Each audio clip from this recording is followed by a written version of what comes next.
All right, portfolio to 450,000 Cardano ADA. So you probably seen the first portfolio to 450,000 gold capital gains. Now we're going to talk about Cardano simplified and the strategy to maintain that in an appropriate way. So yeah, that's basically what we're going to be doing. So, I also want to say that this isn't just about money. As I just said, wrapping up the last video, Capital Gentleman isn't here to just represent getting capital and ruling the world. We're here to represent what it takes to be men in a different aspect by doing what we can with our resources to better our mental health, fitness, regular health, family lives, building our lives, taking care of our family and leaving a legacy. I didn't say it exactly like that in the last video, but that's what we're really here to do in Capital Gentlemen. But it all starts off with getting enough resources in order to set those things up appropriately. You can be broke and get good health. You can be broke and get women. You can be broke, have good mental health. You can, what else? You can be broke, take care of your family, sort of, not broke, but you can be not wealthy, take care of your family. But I'd say every single one of those avenues becomes exponentially easier once you have access to an abundance of the tool to let you get significantly more of all those things that you need to take care of those things, which is the tool being money used to get more resources to allocate in all those avenues of life that you want to use to grow yourself throughout the next, decade, 10, 20, 30 years out, and leave a legacy. So it's not just you getting rich, you getting more and more money, because it's not going to bring you happiness. At the end of the day, the only thing you're going to be able to leave here with is your relationship with God. And honestly, some of you guys need to take into account that you do need a little bit more money, because you need to actually be able to step away from work, step away from business, step away from, going crazy about stressing out, focus on what God wants you to do in your life, and bringing it back to taking care of your family and everything else after that. Some people don't think that it's not because it's not you believe in God and get money, but it's because if God has clearly shown you have a way to be the same privileged person that he's put you in this world to be as an American citizen with access resources in a certain instance for X time only, that you have to use those to make your life better and get ahead of the curve that most people won't ever be able to achieve. I say you owe it to God to do something with that as a Capital Gentleman, right? Because it's not about prosperity gospel. Is if you're someone like me who's been put in position to learn all these things with the circle that you've been put in by your parents because they cared to put you in environments that were mentally challenging enough for you to succeed in this capitalist savage society without being super negative, greedy, and spiteful, and you still maintained all your good qualities about yourself and did not basically become a piece of shit in the process, and you can still impact people's lives and change them and set an example on what it's like to be a real man that doesn't actually just cater to society's whims on social media to make money, or cater to society's whims in societal setup constructs like college and jobs to get menial amounts of money. And we're setting up our own infrastructures as Capital Gentlemen, and we're running the world in a fair fashion. The sky is the limit. The sky is the limit here. But it all starts today, because financial opportunities like this don't come every day. People like me don't post this information for free most of the time. I don't care that I'm posting this for free because as I've already disclosed, I've already set up my position, bro. I've already set up my position. It's not a joke, it's not a game, right? I don't have to do this. I could just be focusing on bodybuilding and focus on a big comeback for 2 years from now with better funding and better opportunities because I'm going to have more money to pay people to do shit with me, to advertise. Like, and here's the thing.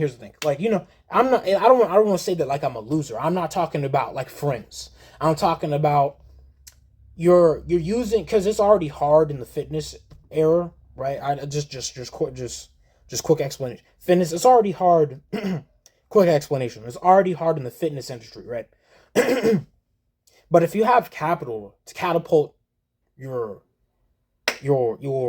let's call it impressions and reach in a shorter amount of time frame than somebody that doesn't have resources to get themselves presented in people's faces as many times as possible without depending on organic reach only to start. Obviously, you want to be depending on organic reach once you pay to play a little bit.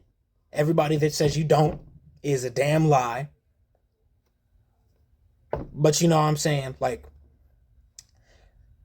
you know, I don't, you know, like, I don't have to do this. I could be literally, you know, people that know this information could be setting up, you know, processes in order to sell this information to people that will legitimately buy it.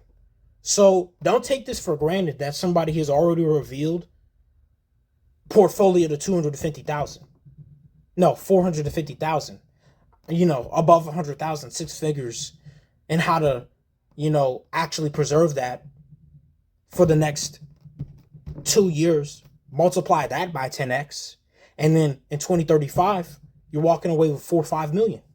Like, let's not act like this is some play pretend fucking information. This is some serious shit. This is some serious capital gentleman activity. So that's what I want to say here. Moving on, right? Cardano simplified. So Cardano, the narrative is Ethereum killer.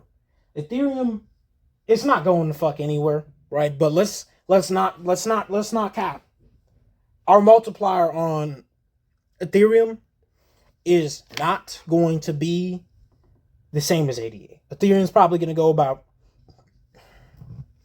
Ethereum's going to outperform Bitcoin for sure. But it's probably going to go about what? You know, 9x, 10x. Bitcoin does it 8.5x. So we're really looking for above, you know, 8.5x, 10x. We're looking for 20x, 25x, 26x, 30x. But we're looking for that with lower risk. That's why we're looking at this top 10 token. Right? Solana, for it to hit a 30x, I say it's pretty damn fucking hard. That, you know, that brings Solana's price up to $900 fucking dollars. Now, if Solana drops to $10, I mean, shit, technically, bro, technically Solana can do a 30x. If it goes back to $10. Like, yeah, definitely. Because Solana, $10 to $300, yeah, 30x, yeah, possible. But talking 20 to 30x, nah, I don't see it happening. But that's why I went with Cardano. Cardano's already at that stage in the bear market where it's at an accumulation phase price point where it's already at 30x potential. Talking about $7.80, $7.50, $7, $6.60, $5, right? And, you know, getting the $5 from this price point for me, that's still then $5.20. You get if I get a $5.20, that's a 20x. I can still leave scot fucking free. Like 20x is what? 2,000%. I'm good, bro. But anyways, the narrative is basically, it's not an Ethereum killer, but that's the narrative though, because is going to be killing a certain percentage of market share in the DeFi ecosystem and in the smart contract space, and hopefully absorbing some of that percentage market share liquidity that institutional investors have to offer. Right.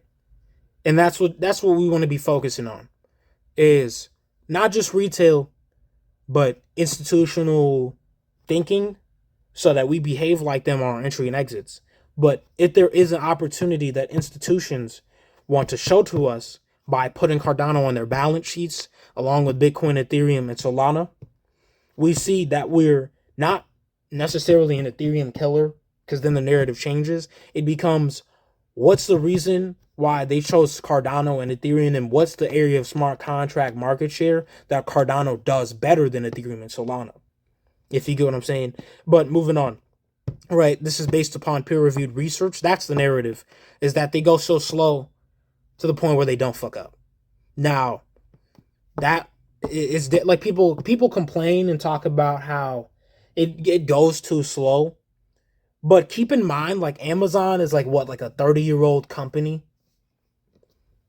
This company is what, 2018 to 2019, 2019 to 2020, 2019 to 2020, 2020 to 2021, 22, 23. 5-6 years old. We can't give this company another 10 years like we've done with all the places that we fucking shop at on an everyday basis. Especially if they're staying in the top 20 market. Like, come on. And they're gaining in rankings in the bear market. Cardano didn't really drop like that this bear market. Last bear market, it was ranked 20. This bear market has been ranked within the top 10 the entire time. Keep that in mind. It's led by Charles Hoskinson, right? So let's just dive into the team real quick. So you got IOHK, Cardano Foundation, and Emergo. So these are the three founding entities that catapult Cardano forward. But eventually we're in Basho right now. So we're scaling to roll out transactions per second. I don't think it's 1 million transactions per second with Hydra, but it's something like, it's either something in the 5 figures or 6 figures. I think it might be like 200k transactions per second once all the Hydra nodes get set up, and basically that's supposed to be off-chain. It's like off-chain nodes that compute information, something like that. It's sometimes the text hard to understand, but I get it though. It's scaling solution. But you got all these institutions collaborating to catapult Cardano forward. So, it's not just, I'd say it's not just a super biased project either. I think that's a good thing about this. And it's not just a project that has no, kind of, I don't think there's an abundance of yes men. I think that there's enough people in this project to challenge each other to make it actually better. I think that's what's important about having 3 founding organizations. And people talk about the ICO like that's a fucking issue. Like in their Bitcoin maxis, and I fucking get it. But let's just get this shit straight. If you could make a 30x today, you probably fucking would. You wouldn't point out everything fucking wrong with, like, if you could make a guaranteed 30x, which is there's no way to fucking do. There is no guarantees when you're making money. But hypothetically, if you're making a guaranteed 30x, guaranteed 20x, are you really gonna sit the fuck down and point out everything fucking wrong with it? And point out every fucking wrong way that you're gonna make money? That's why I don't understand about Bitcoin fucking maxis. They're like, oh, the fiat system is XYZ and never cash out your Bitcoin and blah, blah, blah. And I'm like, all right, shut the fuck up. Because you're using USD to buy Bitcoin, number one. Number two, this shit can be suppressed. Let's not get that shit fucking twisted. It might not get shut down, but it can damn sure get suppressed. Right? And they're acting like they don't want people. Like, I'm like, how the fuck do you want Bitcoin to be a world reserve currency? And you don't want governments to regulate. You don't want them to get any type of infrastructure in the space in order to handle these fucking assets. Like, I don't understand that Bitcoin argument where you want it to be a world reserve currency, but you don't want institutions to fucking have it. I don't understand. You realize the entire fucking world is not gonna do hardware wallets? That's an extreme individual back end fucking solution. like straight up. Like, that's what I don't fucking get about people that shit on fucking alts like Solana. Like, I'm with Cardano, and I think Solana's a good chain. I think it's a bit VC, but I don't think it's bad. Because I'm thinking, like, all right, if this is the case, and it's legitimately getting attention from Shopify, from Visa, from, Chainlink is integrating with Citibank on CCI fucking P. Where the fuck is Bitcoin? Like, where the fuck is that at? Besides BlackRock ETF, besides Grayscale. Like, I don't see any fucking integrations for Bitcoin besides fucking Bitcoin ordinals, Bitcoin NFTs, ordinals, that they just fucking bridged to fucking Ethereum. They just bridge that shit to Ethereum. And then they're like, oh, yeah, good idea. They're like, oh, Ethereum is a shit platform. Smart contracts are pointless. Yet you fucking come out with Bitcoin ordinals. And then there's certain Bitcoiners like, nah, ordinals were a mistake. Well, you guys still put it the fuck out. And you still own Bitcoin. So smart contracts, guess what? Aren't a complete waste of time after all. Wow. And then you've got another argument on Ethereum talking about Solana chain shutting down. Like, I don't get that. I don't get that. Like, you guys realize that Ethereum, the only time, like, Ethereum doesn't directly shut down, but it shuts down when, like, people that can't afford literally $30 transaction fees can't use a fucking chain. Like, that's an Ethereum shutdown right there. It's called price the fuck out. It's called priced the fuck out. Like, that's why Solana and 88 definitely have fucking room to grow. Because when those gas fees spike the fuck up, right, we're going to see people fleeting back to the poor people chains. Which, it's not even fucking poor people chains, bro. It's legitimate fucking regular people that get catered to because Ethereum is a rich man's chain. I'm not gonna lie to you. That bitch is a taxer. That bitch, I've been taxed I've been taxed more than the US government by Ethereum. Like, and that's I'm not fucking joking. Talking about fucking gas fees, talking about, oh fuck, it's gonna be like $150 today to send this fucking NFT. Like, I've done that shit before. I'm not fucking joking. Like, my first time getting on OpenSea, when you had to fucking pay to make an account, I had to drop $180 to fucking make an account, and then I had to drop another $40 to buy the fucking NFT gas fee. And then I had to drop another $400 to buy the fucking NFT. And I was like, bro, what the fuck? Bro, and then I dropped $800 and I spent $200 on fucking gas. And I'm like, this is fucking ridiculous. I'm like, this is fucking stupid. What the fuck? But yeah, this, I like, and I know this doesn't have inherent, connection with this team aspect that I'm talking about, but that's just another reason why I think, this market share isn't just going to belong to Ethereum, because the way that these teams set up these different blockchains that aren't just biased by one token that they fucking own, they have a different perspective, and it allows them to get things done in a different way that allows them to scale better for that specific purpose in smart contract ecosystems.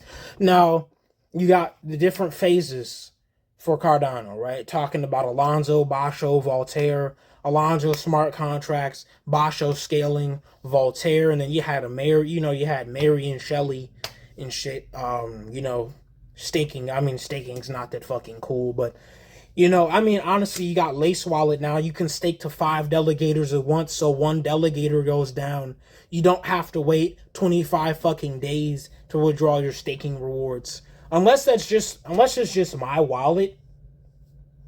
Maybe that's just your Roy tweaking.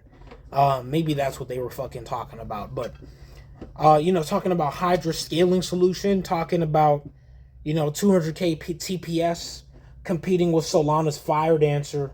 I think that's pretty cool. And then here's the thing, talking about the total value locked, how it's already competing with Solana, how Solana's total value locked in Solana has dropped, how total value locked in USD on Solana has dropped from something billion to 300 million, and ADA has only gone up and is half of what Solana has to offer. If it keeps that same ratio, it's legitimately taken up extra 30% of Solana's potential market share.